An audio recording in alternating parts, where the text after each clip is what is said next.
Ninho de Fidalgos, de Ivan Turgueniev, com tradução de Denise Salles, pela editora LPM.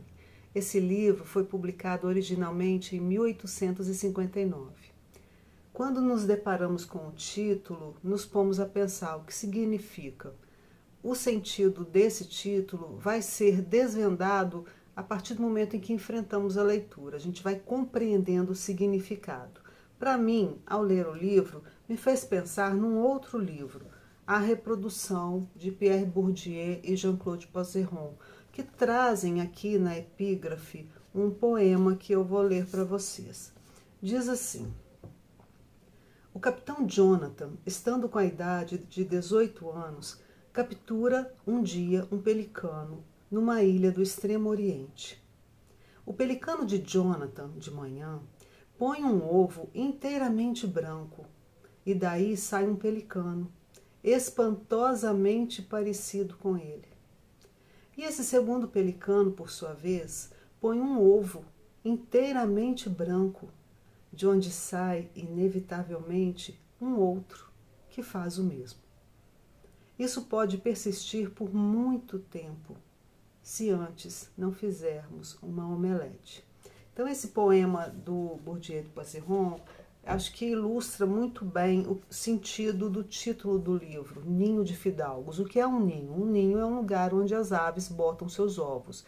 Esses ovos são todos iguais, têm o mesmo formato, o mesmo tamanho e a mesma cor, são brancos, né? E eles se reproduzem indefinidamente, sendo sempre essa lógica homogênea que se perpetua. Então, um ninho de fidalgos, a ideia é essa, é onde se perpetua uma determinada classe, com toda o seu status, a sua riqueza, as suas propriedades, né? E esse ninho seriam as aldeias onde estão localizados, onde vivem esses proprietários de terras. O livro se passa em 1859 e a servidão russa ocorreu em 1861. Então a gente pode imaginar que o momento de escrita desse livro é um momento de muita efervescência, né? Inclusive essa temática vai adentrar o livro. Nesse momento da escrita do livro, o czar era o Alexandre II, que estava promovendo grandes reformas na Rússia. Ele, por exemplo, deu fim à servidão, ele trouxe um pouco de indústrias, né? Deu início a um processo de industrialização, de construção de ferrovias, de formação, né, de uma malha ferroviária. Ele começou a constituir e a formar uma classe camponesa proprietária de terras, algo antes impensável. E também o Alexandre II, ele reduziu um pouco a censura que havia. Então, o momento de escrita desse livro está marcado por esse período histórico. Além disso, o que acontecia nesse momento? Na Europa, estava já em processo, desde o século XVIII, a Revolução Industrial, a industrialização, o processo de mudança do modo de produção. E a Rússia não participou desse processo. A Rússia é um país de imensa dimensão territorial, um país predominantemente agrário, não participou da Revolução Industrial. E aí, muitas pessoas na Rússia, muitos russos, eles pensavam e eles defendiam a ideia de que a Rússia deveria se adaptar ao mundo moderno, a Rússia deveria também se industrializar, a Rússia deveria se formatar aos moldes europeus. Em contrapartida, havia também os russos que defendiam o contrário, que defendiam que a Rússia deveria preservar os seus valores, preservar a sua vida agrária, a sua cultura, a sua tradição, se voltar mais fervorosamente para a sua igreja ortodoxa, a sua fé. Então, esses dois grupos, eles se colocavam de forma contraditória e havia então um grupo que prezava pela ocidentalização, a defesa da ocidentalização da Rússia e a defesa do eslavismo. Eu absolutamente não sou especialista no assunto, o pouquíssimo que eu sei eu tenho aprendido lendo literatura russa, mas é mais ou menos isso. E essa temática, ela está presente nesse livro. Ela não está presente de forma explícita, mas ela aparece nos diálogos, ela aparece nas falas dos personagens, e a gente percebe, assim como nos outros livros de literatura russa que eu li, eu percebo essa entrada. Eu vou ler um trecho aqui para vocês verem. Diz assim, quem diz isso é um personagem chamado Panshin. Ele é um cara de São Petersburgo, funcionário público, e ele defende a ocidentalização da Rússia. Ele diz assim, a Rússia, disse ele, está atrasada em relação à Europa. É preciso vencer essa distância. Garantem que somos jovens, isso é besteira. E ainda mais, não há engenhosidade entre nós. O próprio Komiakov reconhece que não inventamos nem a ratoeira.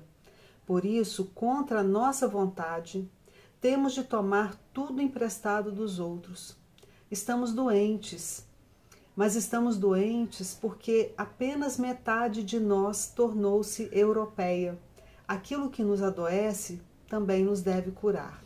Esse é o Panshin, que defendia a ocidentalização da Rússia. E a gente tem também o Fiedia, que vai defender o eslavismo. Veja o que ele diz, o Fiedia. Ele está defendendo o eslavismo. Demonstrou a impossibilidade de saltos e reconstruções de cima para baixo, a partir das alturas da consciência dos servidores do Estado. Reconstruções não sancionadas nem pelo conhecimento da terra natal, nem pela verdade real do ideal, ainda que de um ideal negativo. Deu como exemplo a própria educação. Exigiu, antes de tudo, o reconhecimento da verdade popular e a aceitação dessa verdade pelos funcionários, aceitação sem a qual também a coragem contra a mentira não seria possível. Então a gente tem aqui personagens que defendem a ocidentalização e outros o eslavismo. Isso não é pouca coisa na história, porque esse posicionamento político ideológico vai interferir até na tessitura do romance que se dá aqui. A construção do amor, o delineamento do amor se dá quando personagens se percebem aderentes a uma mesma ideologia. Pois bem,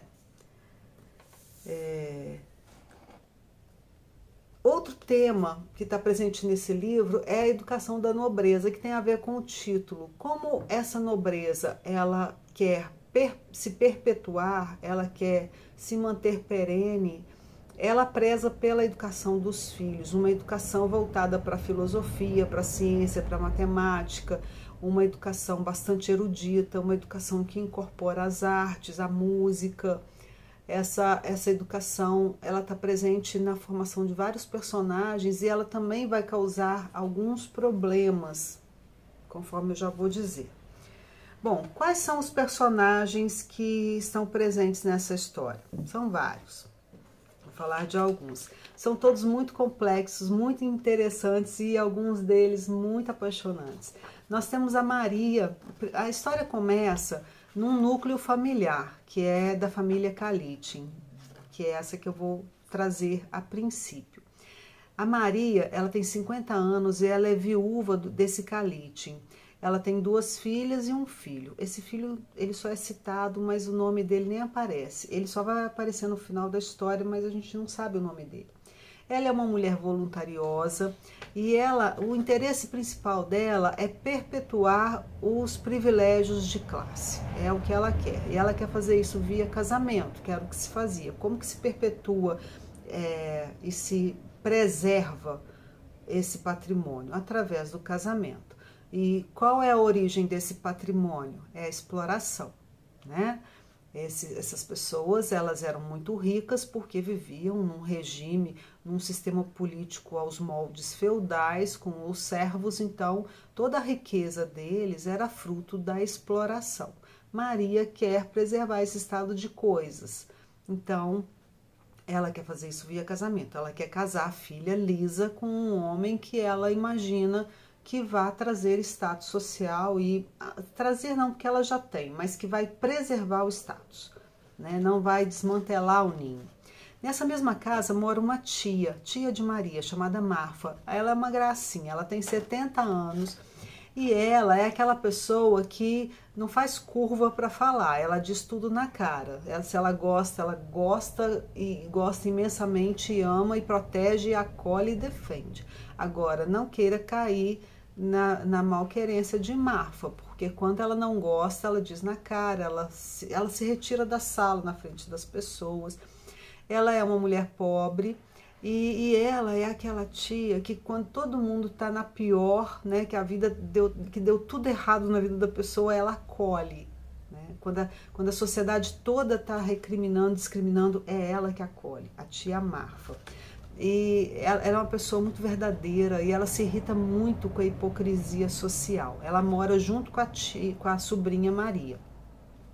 Nessa casa também nós temos duas moças. Uma se chama Helena, que é uma criança e só vai se tornar adulta lá no final do livro, só depois que eu vou falar dela. Durante a história ela é uma criancinha. E criança nessa época, gente, não tinha status de ser humano, né? Criança era como se fosse um bichinho. Então ela não é nem muito mal citada aqui. E temos a Lisa, que é uma moça de 19 anos, que é filha de Maria, mora nessa casa também. A Lisa, ela é representada aqui como uma moça pura. Quando a gente lê isso, a gente fica um pouco irritado, né? Mas a partir do momento que você entende a dinâmica do livro, né? A questão da ocidentalização e do eslavismo, você vai perceber que a Lisa representa o campo. Ela representa o povo eslavo. Então, por isso a moça pura. Ela é muito ligada ao campo. Ela foi uma menina que cresceu sem afeto. Essa mãe dela, Maria, ela é tão hipócrita. Ela só acarinhava a filha quando tinha visita. Tinha visita, ela fazia um carinho na filha, mas não ligava para a menina. O pai morreu cedo e ela foi educada por preceptoras. E uma dessas preceptoras era muito religiosa. E ela incutiu, influenciou a Lisa. E a Lisa passou a explicar o mundo do ponto de vista da religião. E tem um momento no livro que marca muito quando a Lisa diz assim: eu não tenho minhas próprias palavras. Olha só a frase que ela diz: eu não tenho minhas próprias palavras. Porque ela estava encharcada de religiosidade, então a explicação do mundo era religião. Todas as soluções que ela aventava eram provenientes da religião. Ela não tinha suas próprias palavras. Ela era uma moça, ela tinha uma inteligência mediana, ela aprendia, mas tinha que se esforçar muito. Tudo que ela fazia era mais ou menos, tocava piano mais ou menos, lia pouco, não entendia direito o que ela lia. Era uma menina com um coração muito bondoso, obediente, subserviente e tal. Era essa moça, Lisa, vivia ali. Temos também um personagem que se chama Gedeonovski. Esse Gedeonovski, ele era o fofoqueiro do lugar. Né? A história se passa, ela começa ali numa casa senhorial, numa aldeia, na casa dessa Maria. E esse Gedeonovski, ele vai para lá todos os dias, almoça, janta, toma lanche lá. E ele fica circulando de casa em casa levando as fofocas. Né? Ele é o WhatsApp daquele pessoal. Ele era um conselheiro de Estado, um homem de posses, bem vestido, astucioso, servil, bajulador, e a função dele era essa. E ele tinha uma função social, né? Porque era ele que levava as notícias, levava e trazia. Inclusive, ele vai ter uma participação na história, né, trazendo uma notícia. Um outro personagem é o Panchim. Esse Panchim, ele é irritante. Ele não vive nessa cidade. Aliás, a casa da Maria não fica na aldeia, ela já mudou, eles mudaram para uma cidade, eu esqueci de dizer. A cidade se chama Ó, né? Porque nos livros russos, os nomes das cidades, eles não são descritos, não são nomeados. Então, os autores russos, eles usam sempre uma letra e um ponto para dizer o nome da cidade. Então, essa é a cidade de Ó. é onde vive a Maria, tá? Então o Panshin chega de Petersburgo, vai trabalhar em O, a serviço do czar, e ele se aproxima da casa de Maria, se infiltra, se adentra, e ele é um funcionário público que tem um futuro promissor, né? Porque o funcionalismo público no século XIX na Rússia, eles tinham uma gradação, né? Uma hierarquia, uma escala que eles tinham que galgar para ter ascensão social, e esse Panshin parece que era um sujeito promissor.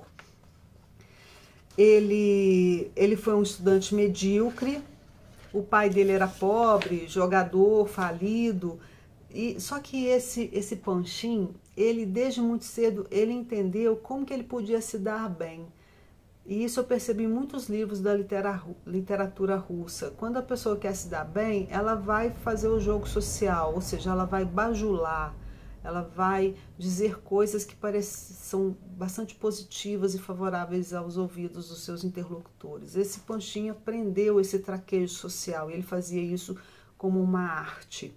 Ele era muito narcisista. Todas as conversas do Panshin aqui nesse livro, pode-se estar falando de qualquer assunto. Ele chega, ele gira a conversa e joga a conversa em si, o holofote nele. Ele era muito narcisista. Então, no final das conversas, está todo mundo falando sobre ele. Ele corteja a jovem Lisa e ele é protegido da Maria, mãe dela, porque acha que a Lisa vai ter um bom futuro com ele. Eu vou ler um trecho aqui do livro para vocês se aproximarem dessa ideia da bajulação social, que isso é muito importante na literatura russa e principalmente nesse livro. Diz assim, é o narrador dizendo: Panshin entendeu logo o segredo da ciência da alta sociedade. Ele era capaz de penetrar-se de verdadeiro respeito por seus estatutos e sabia se ocupar de besteiras com seriedade e uma pitada de zombaria, e dar a impressão de alguém que considera besteira tudo que é importante. Dançava muito bem, vestia-se à inglesa, em pouco tempo tornou-se um dos jovens mais amados e habilidosos de Petersburgo. Ou seja, ele entendeu o segredo de entrada da alta sociedade, ele entendeu onde estava a porta. E é muito importante isso aqui, essa temática, porque quem vai se dar bem nessa história são essas pessoas que aprendem sobre esse traquejo social. Os que não aprendem, eles ficam à margem, ficam excluídos da sociedade. Temos também um personagem que eu me apaixonei por ele. O nome dele é Len, Christopher Fyodorovich Len. O nome dele é Len. Ele é um professor de música alemão. Ele é um compositor. Ele é alemão e na Alemanha ele não teve muito sucesso. Por quê? Justamente porque ele não tinha esse traquejo social. Ele tinha as suas composições, ele trabalhava nas casas dos nobres, ele compunha, né? Mas ele não conseguia ter sucesso porque ele não sabia bajular, ele não sabia adentrar os salões e agradar as pessoas e viver essa vida de futilidade e hipocrisia. Ele era contrário a isso. Portanto, ele não teve sucesso, foi viver na Rússia, ele odiava a Rússia.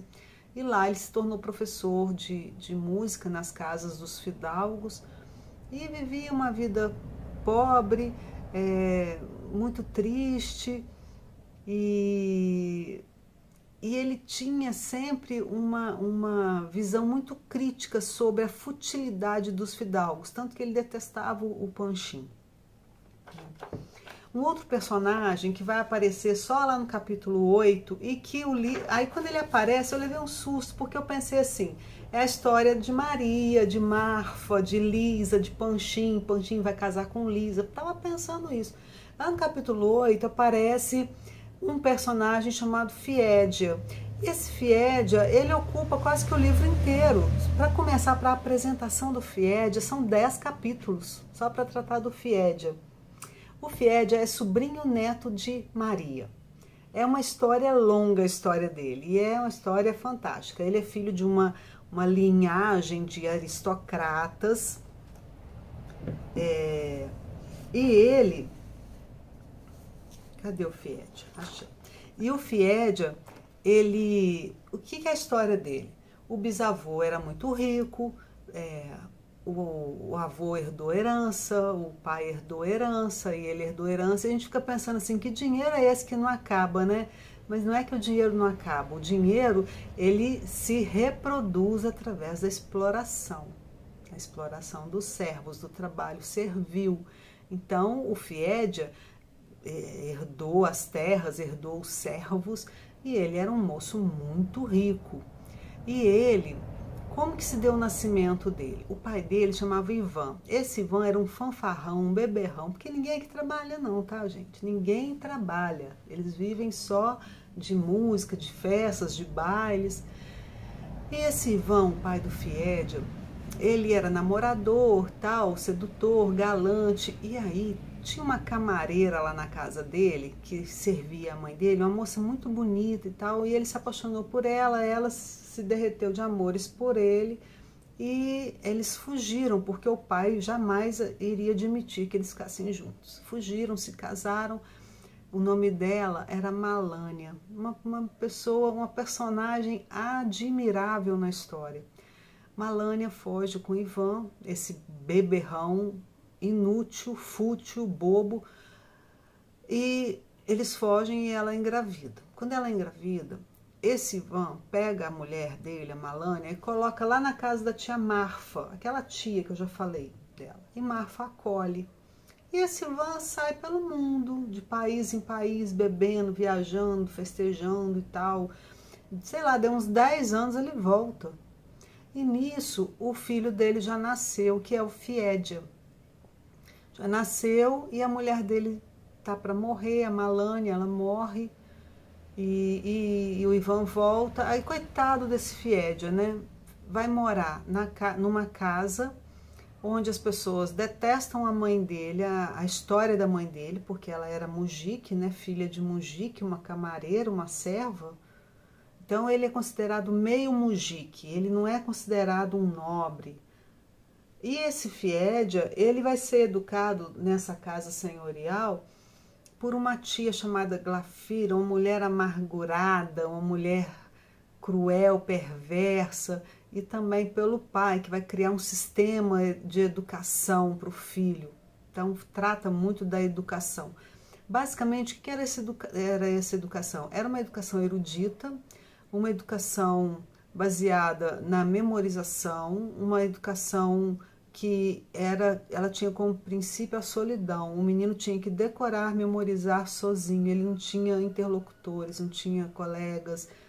Então o Fiedia foi um menino que nasceu e cresceu na solidão. Ele diz aqui, eu nunca vivi a experiência de amar alguém, eu nunca tive afeto por ninguém, porque a mãe morreu, né? A mãe que era esse doce, essa amorosidade, ela morreu.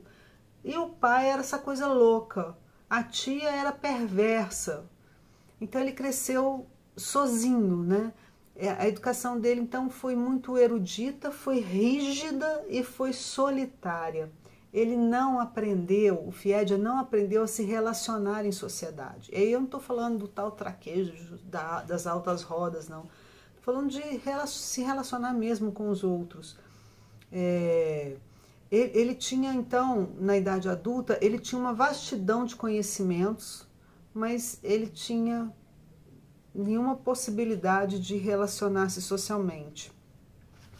Ele se torna, então, um filósofo, um fidalgo ligado ao campo. A aderência dele se dá ao campo. Bom, aí o que acontece? Esse Fiedia vai viver na capital e lá em Petersburgo, e ele vai estudar, e lá ele conhece uma moça chamada Varvara. Ai, gente, essa Varvara, quando chega, ela é uma moça belíssima, inteligentíssima, ela é uma mulher que se aproxima dele, e ele conhece a família, e a gente que está lendo o livro, a gente fica sabendo que a família está muito interessada no dinheiro do Fiedia. Mas o Fiédia não está vendo nada disso. Ele se apaixona por ela, a pede em casamento. A mãe e o pai da Varvara e a própria Varvara procuram saber quantos servos ele tem, quanto de dinheiro que ele tem, porque estão de olho na fortuna dele. E então o Fiédia se casa com a Varvara e tira ela da capital e leva para o campo para morar em Lavrique, que é a aldeia, a fazenda dele. Quando essa Varvara chega lá e ela vê a vida no campo, com sua simplicidade, com as pessoas do campo, ela fica enojada com aquilo, né? Então a primeira coisa que ela faz é transformar tudo. Ela gasta horrores de dinheiro, mudando as cortinas, os móveis, a roupa de cama, manda os criados todos embora, manda trazer criados de Paris, muda a louça. Ela era perdulária, essa Varvara, mas o Fiédia não estava vendo nada disso. Ela era uma apreciadora do luxo e da alta sociedade. A vida no campo a entediava, ela tinha até nojo do campo. Ela era uma mulher que ela era muito sedutora, muito egoísta, muito centrada em si, né? E aí ela fica vivendo com o Fiédia lá no campo um tempo, até que ela convence o Fiédia a se mudar para a capital, tá? E depois eles vão viver em Paris. Aí eles vão viver em Paris, passam um grande tempo lá. E quando eles estão em Paris, eles vivem lá, e o Fiédia, eu queria ler antes um trecho sobre o Fiédia, para a gente se aproximar de quem é esse jovem, quem é esse homem, que eu me esqueci de ler. O jovem Fiédia dirigiu-se a Moscou, para onde o arrastava uma sensação forte e obscura. Ele compreendia as falhas da própria formação e tensionava, de acordo com as possibilidades, recuperar o tempo perdido. Nos últimos 5 anos, tinha lido muito e visto bastante. Muitas ideias fermentavam em sua cabeça. Qualquer catedrático invejaria os conhecimentos que ele adquirira, mas, ao mesmo tempo, Fiédia desconhecia muito daquilo que todos os ginasianos há muito sabiam. Ele reconhecia que não era livre. No íntimo, sentia-se um excêntrico. Por longos anos, obedeceu ao pai cegamente.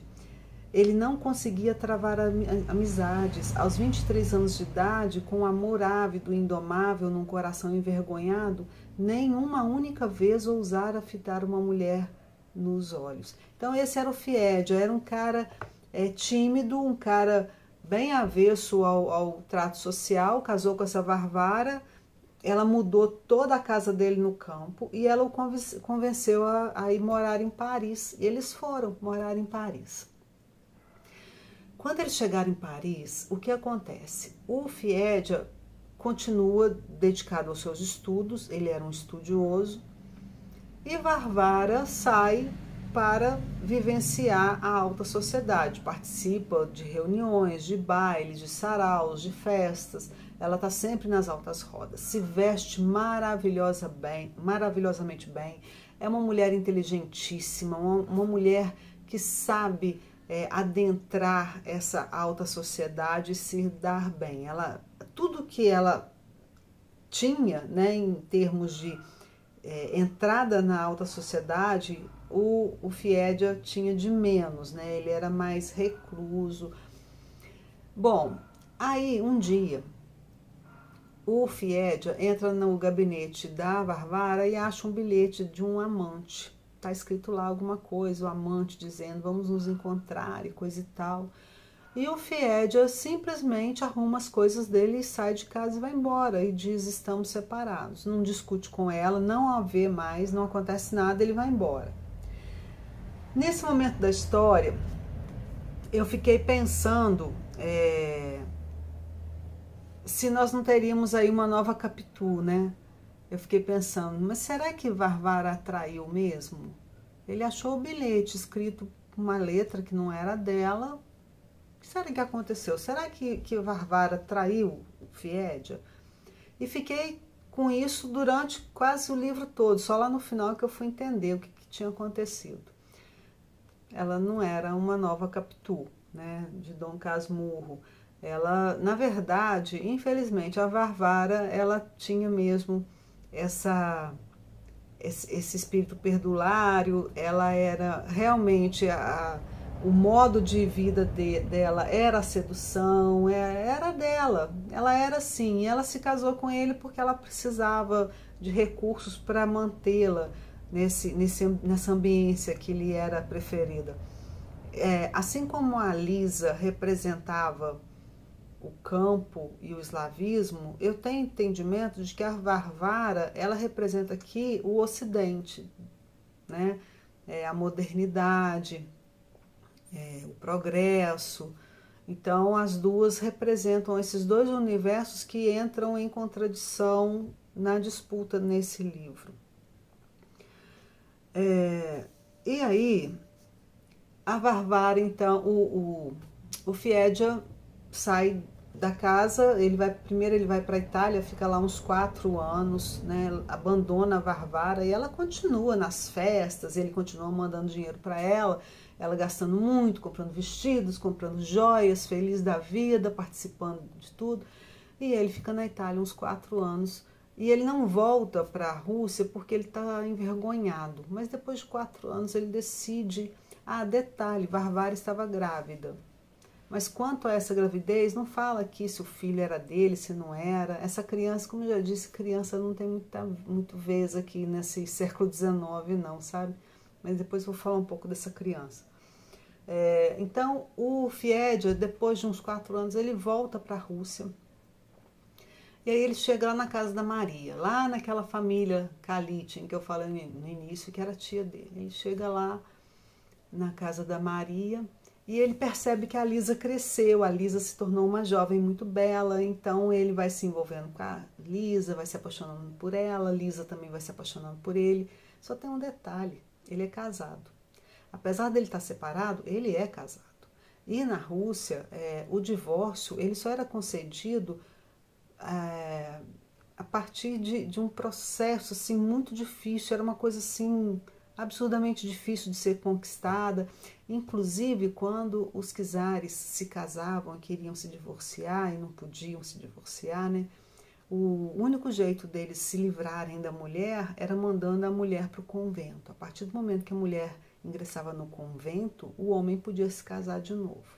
Não era o caso da Varvara, né? O Fiedia não ia mandar a Varvara para o convento. Então, aqui diz assim, na Rússia existe casamento, não existe descasamento. Então ele era casado com a Varvara. Apesar deles viverem separados, era a única solução, separarem os corpos. Mas ele era casado. Como a Lisa era muito religiosa, muitas vezes ela dizia para ele que ele tinha que se resignar, que ele tinha que perdoar, voltar para a mulher, apesar dela estar apaixonada por ele. E junto a isso tinha o Panshin investindo fortemente na Lisa, querendo ficar com ela, pede a Lisa em casamento, ela diz não, não. E tá. Aí um dia, depois de muitos anos, chega um jornal, um folhetim lá. E nesse jornal vem a notícia de que a grande dama dos salões de Paris morreu. Ela morreu. Varvara morreu. O Fiedia lê isso e veja bem o sentimento dele. Tem uns trechos aqui onde ele fala que espécie de ser humano eu sou, né? Minha mulher morreu e eu estou feliz. Como eu posso estar feliz com isso? Mas ela não era mais minha mulher, já não via há muitos anos, a gente não tinha afeto, relação. Então ele fica muito confuso com isso. E ele conta para a Lisa que a Varvara morreu, e Lisa fica mais perturbada ainda com isso, né? Dada a religiosidade dela. Ela não aceita muito bem isso. Então, mas Varvara morreu. Então, o Fiedia, ele se arruma, ele decide ir lá na casa da Lisa, para dizer para a mãe dela que a Varvara morreu e que ele pode se casar com a Lisa. E eles estão naquele momento assim de não poderem viver a felicidade, porque essa felicidade ela se dá em cima de algo trágico, que é uma morte. E aí o o Fiédia está se arrumando para ir para lá. E quando ele chega na casa dele, quem ele encontra lá? A Varvara. Ela não morreu. Aquilo foi uma nota que ela mandou plantar no jornal por um amigo dela, porque ela estava falida. Ela gastou o dinheiro todo que o Fiédia mandou para ela. Como ela não tinha dinheiro mais, o que ela fez? Aí que a gente vai conhecer a Varvara, né? Ela mandou colocar no jornal que ela havia morrido. Ela saiu de cena, saiu dos salões, voltou para lá, se fez de coitada e pediu para voltar para o marido. E aí ele fica naquela situação, né? Morrendo de amores pela Lisa, a Lisa por ele, e ela chega lá com a criança, com a menininha, Adelaída, o nome da criança. A gente só sabe o nome da menina, ninguém dá a menor confiança para essa menina, nem ninguém. Criança ali não é ninguém. E ela vem com a criança, a gente fica sabendo, ela diz que a criança é filha do Fiédia, e aí ela chega toda humilde e tal, e o Fiédia fala com a Lisa, olha, infelizmente minha mulher voltou, ela não morreu e tal, fica aquela situação sem solução, e a Varvara, ela fica meio que sabendo que o Fiédia tá assim, tendo uma coisinha lá com a Lisa, e ela vai lá na casa da Lisa. Chega lá, entra, adentra-se a banca, é recebida pela Maria, mãe da Lisa. E aí ela chora, ela se faz de coitada, e ela implora para essa tia promover a reconciliação dela com o Fiédia. E essa tia faz isso. E o Fiédia aceita a Varvara de volta. Aceita. E aí, né, a Lisa, com sua religiosidade, ela defendia a ideia da resignação. Então, ela aceita também, né, fazer o quê? E aí o Fiédia pega a mulher e vai morar em Lavrique, que é a fazenda dele, a tal que ela reformou toda. E eles vão para lá, e quando eles chegam lá, o Fiédia diz assim para Varvara, olha, nós vamos viver juntos novamente, mas tem uma condição. Você não pode sair daqui. Se você sair daqui, a gente vai romper novamente e definitivamente. E aí ela disse, não, tudo bem, eu sei tudo que eu fiz, eu tô errada, eu tive amantes mesmo, eu fiz e acontecia, e tô arrependida, vou ficar quieta aqui nessa fazenda. Você pode viver sua vida, eu não vou interferir, eu vou ficar quieta aqui. Tá.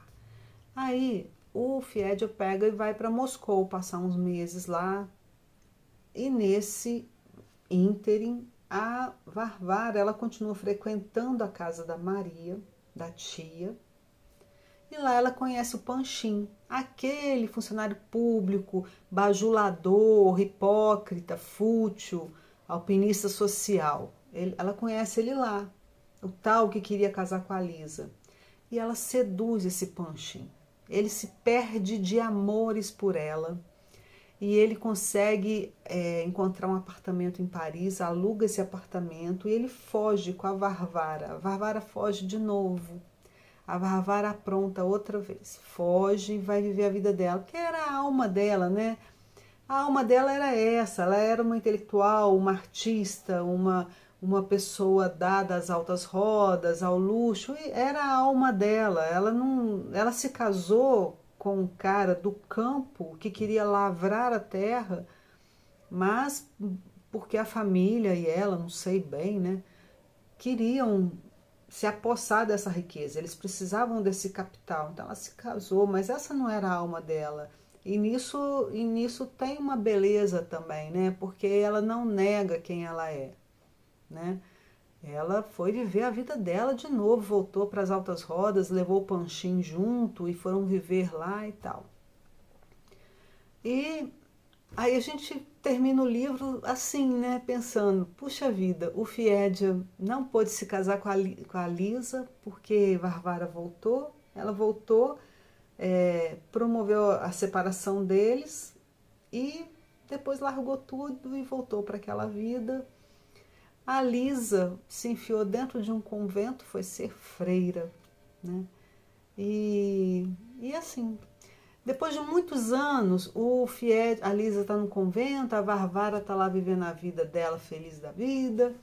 A filhinha dele se tornou uma moça toda problemática, né, cheia de problemas de saúde, problemas psicológicos. Aí, depois de muitos anos, o Fiedia volta lá na cidade de Ó e ele vai lá na casa da tia Maria. Quando ele chega lá, a casa está toda linda, pintada, renovada, com móveis, com cortinas, muita música, muitas flores. Ele vai chegando e vai vendo aquela alegria, aquela coisa, muitas vozes, muitas pessoas, e ele se aproxima. Quando ele chega lá, quem que ele encontra? Ele encontra aquela menina pequenininha, Helena, que cresceu e já está noiva de um rapaz, está lá também. O outro filho de Maria, que vivia fora, está lá com a esposa, mais a cunhada, mais a prima, ou seja, ele encontra a casa renovada com uma juventude de fidalgos, dando nova vida à casa. Ou seja, a história começa nessa casa com esses fidalgos e ela termina nessa casa com esses fidalgos que e o Turgenev, ele vai trazer muito essa marca da pintura da casa, do renascimento da casa, ou seja, o ninho de fidalgos se renova, lá vem uma outra ninhada. E o Fiedia fica olhando para aquilo, ele é bem recebido e tal, ele fica olhando, lembrando e tal, né? Mas a ideia é essa, como que esse ninho se renova, ele se perpetua, ele se preserva, né? E cada vez mais florescente. De onde que vem essa riqueza, né? Essa riqueza que ela não se renova, ela se perpetua através da exploração. E no final do livro, nós temos aqui o seguinte: e o fim? E o fim? Pode ser que pergunte o leitor insatisfeito. A gente chega aqui insatisfeito, né? Apesar de toda a discussão econômica, política, social, a gente queria um fim feliz para a Lisa e para o Fiedia, a gente queria, né? Então o leitor insatisfeito pergunta: o que aconteceu depois com Lavrietsky? Lavrietsky é o Fiedia, tá? E com Lisa? Mas o que dizer sobre pessoas ainda vivas? Olha que interessante essa frase. Mas o que dizer sobre pessoas ainda vivas? Ou seja, eles estão vivos. A história não acabou. Pessoas já vivas, mas que já abandonaram o palco da vida. Para que voltar a elas? Dizem que Lavrietsky visitou aquele mosteiro distante onde se escondeu Lisa e encontrou-se com ela. Ao atravessar o coro, ela passou à frente dele sem se deter, no caminhar regular e silenciosamente apressado das freiras, sem nem olhar para ele. Assim que a pálpebra do olho visível a ele estremeceu, ela abaixou ainda mais o rosto emagrecido e os dedos das mãos cruzadas, segurando o rosário, apertaram-se ainda mais fortemente uns contra os outros. O que pensaram? O que sentiram ambos? Quem saberá? Quem dirá? Há certos instantes na vida, certos sentimentos.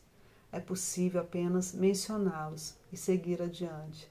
Acho lindo esse fim, porque a gente chega aqui com muita indignação, tristeza, né? Porque todo mundo aqui ficou muito bem, menos o Fiedia e a Lisa, e a gente precisava de um final para ele. Mas o Turgenev vai dizer... o que dizer sobre pessoas ainda vivas? Eles estão vivos. Dizem que se encontraram, então, não sei. Eu gosto de pensar que nesse dia lá no convento, eles disseram para a sociedade, dane-se, e foram viver o amor deles, né? Quem sabe? A gente pode imaginar o que quiser. Então, esse é Ninho de Fidalgos, de Turgenev.